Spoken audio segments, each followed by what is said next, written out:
네, 오늘 스마트 스토어 운영도 하시고 직장인 부업으로 좋은 이야기 들려주실 이 과장님 한번 모셔봤습니다. 이 과장님 간단하게 본인 소개 좀 부탁드릴게요. 안녕하세요.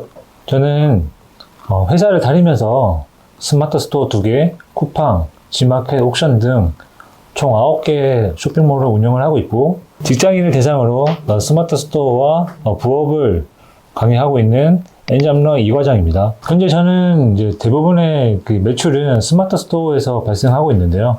스마트 스토어는 현재 2개를 운영을 하고 있고 2개 모두 B파워 등급을 달성을 했습니다. 좀 궁금한 게 이 과장님께서 월급 외에 수익으로 월 1,000만 원 이상을 벌고 계시다 하는데 구체적으로 어떻게 이제 그걸 이루고 계신지 좀 궁금해요. 제가 지금 스마트 스토어 2개 하고 쿠팡, 그 다음에 지마켓, 11번가 등 총 9개의 쇼핑몰을 운영을 하고 있습니다. 20년부터 운영을 했는데 작년 22년 1년 매출은 한 6.5억 정도를 달성을 했고요. 월 평균 한 5천만 원에서 한 6천만 원 정도의 매출이 나오고 있습니다. 지금은 조금 더 성장을 해서 이번 3월 달까지 월 평균 한 7천만 원 정도의 매출을 올리고 있거든요. 보통은 이제 하반기에 매출이 좀 더 나오기 때문에 연말까지 하면은 뭐 9억에서 한 10억 정도 매출을 달성할 수 있지 않을까 좀 생각을 하고 있고요. 저희 마진은 이제 전체 매출의 한 20에서 한 25% 정도 되거든요.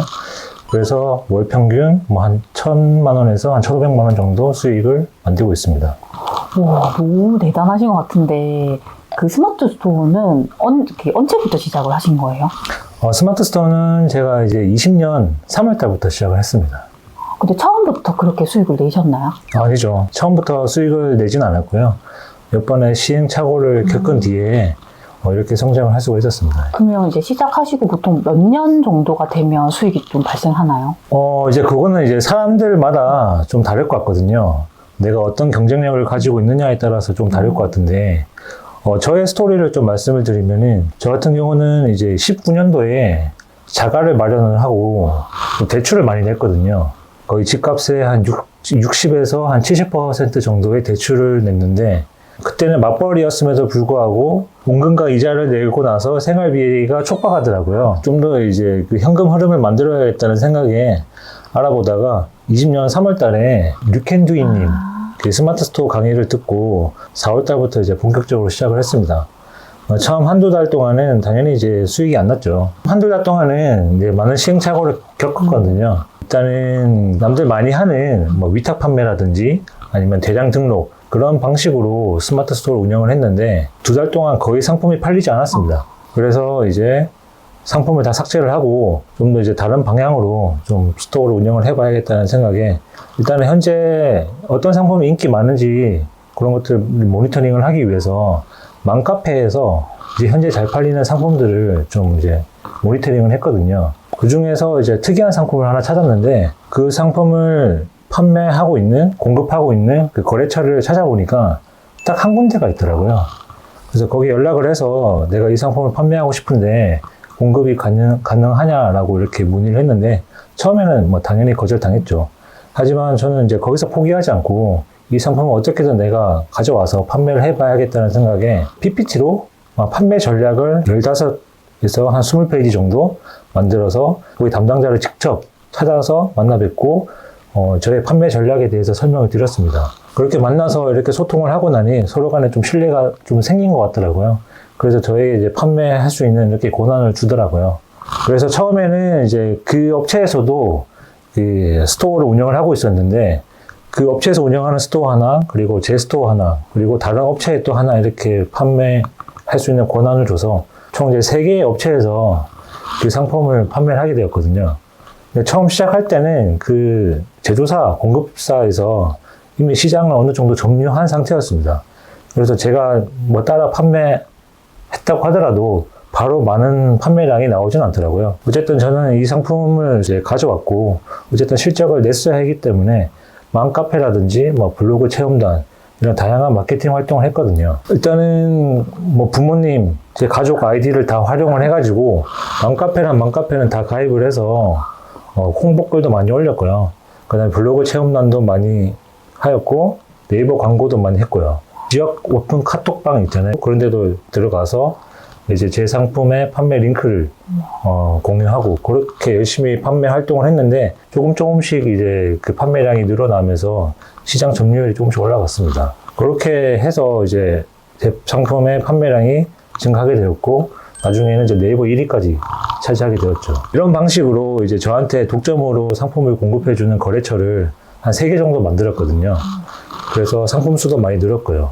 그러다 보니까 매출도 많이 늘어났고 수익도 많이 늘어나게 되었습니다. 하지만 결국에는 뭐 경쟁자가 생기기 마련이고 제 제품을 따라 판매하거나 아니면 벤치마킹해서 유사한 상품이 많이 출시되더라고요.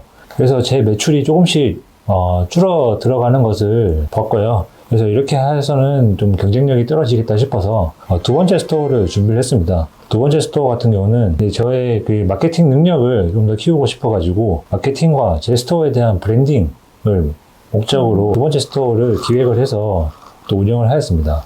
제가 운영한 그 쇼핑몰은 이제 전문몰 형태의 컨셉을 갖추고 운영을 했는데요. 전문몰이라는 게 뭐 식품이면 식품, 의류면 의류, 아니면은 뭐 특정 컨셉이나 주제를 딱 정해놓고 거기에 해당되는 상품만 판매하는 그런 형태의 쇼핑몰이 바로 전문몰입니다. 그런 쇼핑몰을 처음에 키우는 데 있어서 이제 성장이 매우 더뎠고 빅파워까지 성장하는데 거의 1년 가까이 시간이 좀 소요됐었습니다. 하지만 그 과정에서 소싱한 상품들이 특색이 있다 보니 저의 스토어를 찾아주는 고객, 팬들이 많이 늘어났습니다. 첫 번째 스토어에서는 개별 상품으로 팔렸다면은 두 번째 스토어에서는 여러 상품이 같이 이렇게 판매가 되더라고요. 컨셉이 확실하니 입점 제한도 많이 받았고 좋은 제안도 다른 업체로부터 많이 받고 있습니다. 다른 스토어와는 차별화가 되어 있다 보니까 저만의 경쟁력과 진입장벽을 갖추게 된 것 같습니다. 그래서 저는 두 번째 스토어를 통해서 또 다른 수익을 만들 수가 있었습니다. 포인트가 처음에 그 상품을 엄마들이 좋아하는 걸 찾기 위해서 일단 맘카페에 가서 그걸 찾아내셨고 그 상품을 내가 독점하기 위해서 이렇게 컨택을 하신 거잖아요. 네. 근데 그런 전략이 이제 이 과장님께서 스스로 이렇게 찾아서 하신 거죠. 네, 그거는 뭐 배웠다라기보다는요. 그쵸. 이제 제가 판매하고 싶은 상품을 저도 이제 아이를 키우는 부모의 입장이다 보니까 아이와 함께 뭐 사용하기 좋은 그러한 상품들 위주로 좀 많이 찾아봤거든요. 그런 부분이 되게 차별성이 되지 않나 이런 생각이 딱 들더라고요. 그럼 이제 이 과장님 아까 말씀하신 그런 방법들이 평범한 사람도 가능할까요? 네, 물론 가능하죠. 저도 평범한 사람이니까요. 제 주변에도 이제 직장 다니시는 분들 중에 부업을 하고 싶다 이렇게 이야기 하시는 분들이 많거든요. 그런 분들이 가장 쉽게 접근할 수 있는 부업이 있을까요? 네, 제 생각에는 뭐 배달이나 뭐 대리운전과 같은 나의 몸이나 시간을 뭐 수익과 맞바꾸는 그러한 부업은 저는 추천드리진 않고요. 온라인 사업과 같은 뭔가 이제 시스템을 딱 구축을 해놓고 그게 좀 더 이제 커지면은 내가 들어가는 시간과 노력이 조금 줄어들어서 그 나의 수익을 좀 더 극대화할 수 있는 그러한 부업을 저는 추천을 드리거든요. 그래서 온라인에서 할 수 있는 부업의 종류로는 뭐 저희가 하고 있는 온라인 쇼핑몰도 있겠지만은 블로그를 키워서 광고료나 아니면은 체험단 같은 것도 운영할 수 있을 것 같고요. 내가 전달할 지식이 있다고 하면은 뭐 전자책을 만들어서 판매하거나 아니면 온라인 강의도 괜찮은 것 같습니다.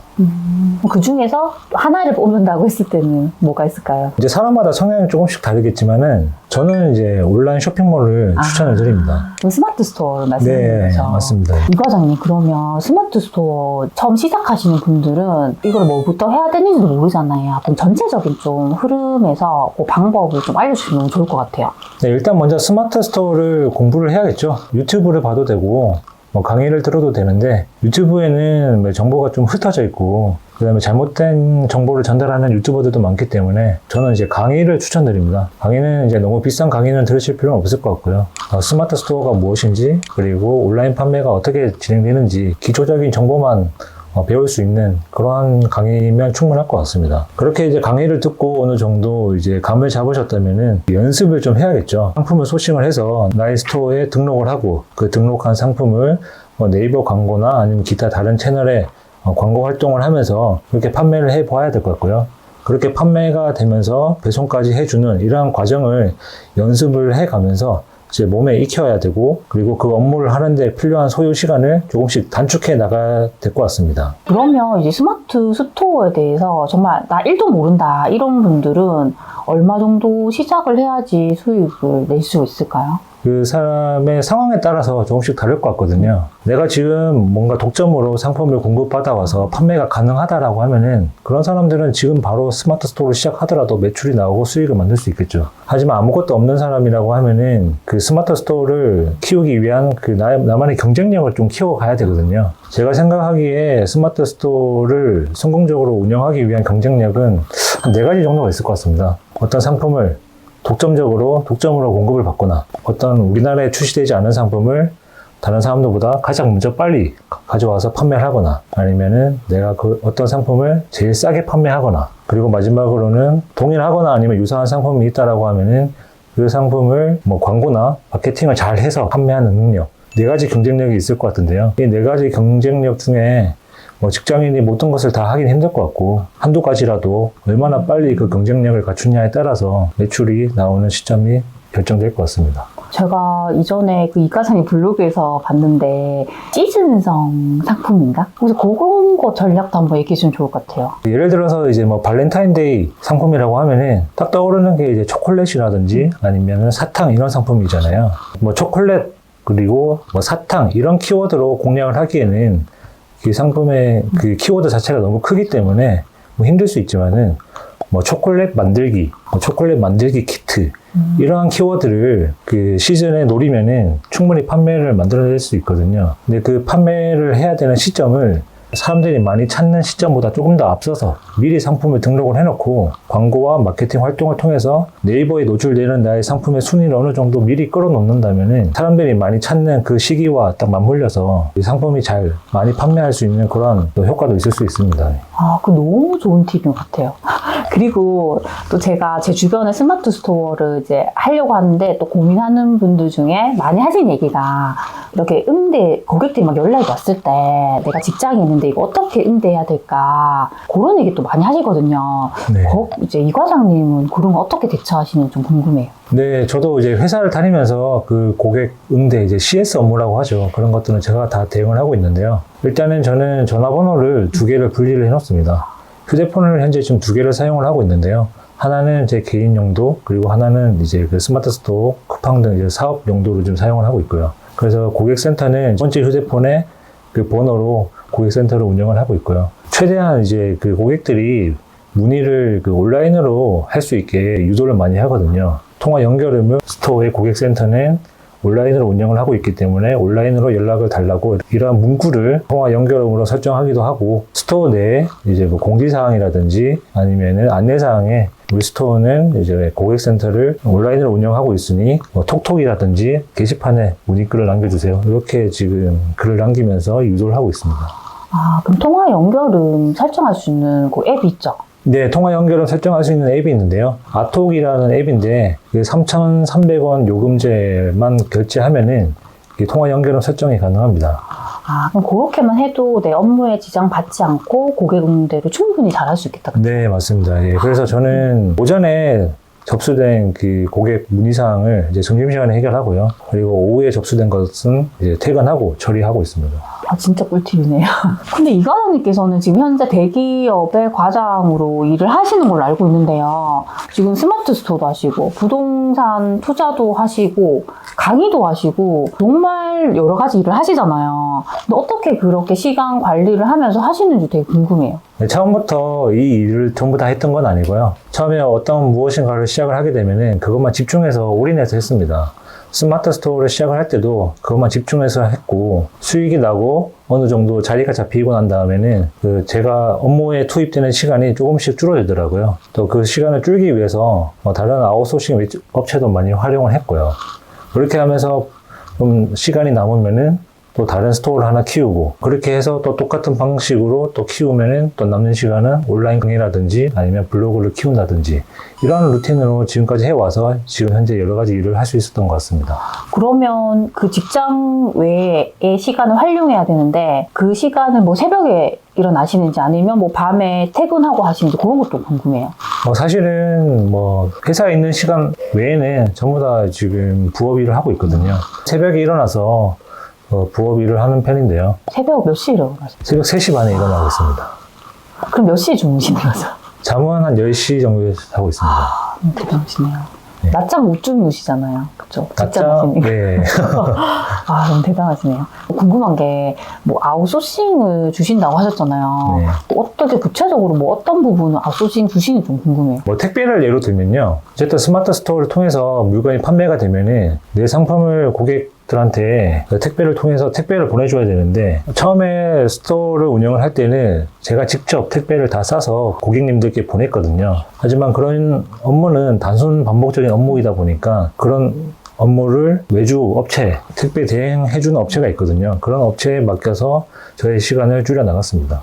그러면 만약 스마트 스토어라고 했을 때는 주문을 받고 하는 건 이 과장님이 일괄 보시고, 택배라던가 완전 단순한 것들은 그런 아웃소싱 업체에 맡기시는 겁니다. 네, 맞습니다. 이 과장님 이야기를 들으면, 아, 이분 왜 이렇게 열심히 살지?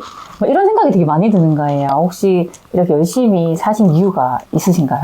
네, 뭐 열심히 사는 이유는 뭐 부자가 되고 싶고 돈을 많이 벌고 싶은 이유가 가장 크고요. 저도 이제 아이를 키우는 아빠로서 좀 더 이제 열심히 사는 모습을 아이에게 보여주면은 아이도 저와 같이 똑같이 열심히 살고 매사에 열심히 하지 않을까, 그런 생각에 지금 저도 열심히 하고 있습니다. 조기 은퇴 계획도 뭐 그런 것도 있으신가요? 은퇴 계획은 없고요. 저는 제 성격상 이제 일을 해야 될 것 같습니다. 사업 일이든 뭐 다른 일이든 성격상 이제 일은 하면서 사는 게 제 개인적으로 더 맞는 것 같고요. 하지만 이제 퇴사는 생각을 하고 있습니다. 이 시드머니를 조금 더 모아가지고 갈아타게 하고 부동산 투자를 몇 군데 더 해서 어느 정도 수익이 안정화가 되면은 그때 이제 퇴사를 해서 제 사업을 좀 더 키워 나가고 싶습니다.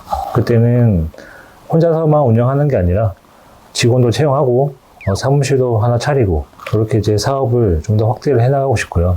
제 목표는 뭐 2030년까지 100억대 정도 매출 회사를 만드는 게 저의 꿈입니다. 와, 정말 대단하시네요. 마지막으로 이 과장님처럼 월급 외에 파이프라인을 만들고 싶은 분들이 정말 많을 것 같아요.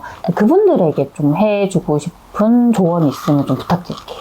꼭 스마트 스토어 온라인 사업이 아니더라도 내가 어떤 분야에 대해서 부업을 하겠다라고 마음을 먹으셨다면은 그 분야도 본업과 마찬가지로 나의 실력과 경쟁력을 키워나가는 게 좀 우선이라고 생각을 합니다. 지금 당장 부업을 한다고 해서 뭐 수익과 뭐 성과를 바라겠지만은 그렇게 하면은 장기적으로 부업을 하기가 쉽지가 않거든요. 장기적으로 보시고 내 실력과 경쟁력을 쌓아가는 데 집중을 하신다면은 나중에 좀 더 큰 수익을 만들어낼 수 있을 거라고 생각을 합니다. 그리고 여러 가지를 시도해보는 것도 먼저 중요한 것 같습니다. 온라인 쇼핑몰 같은 사업이 맞지 않는 사람도 있거든요.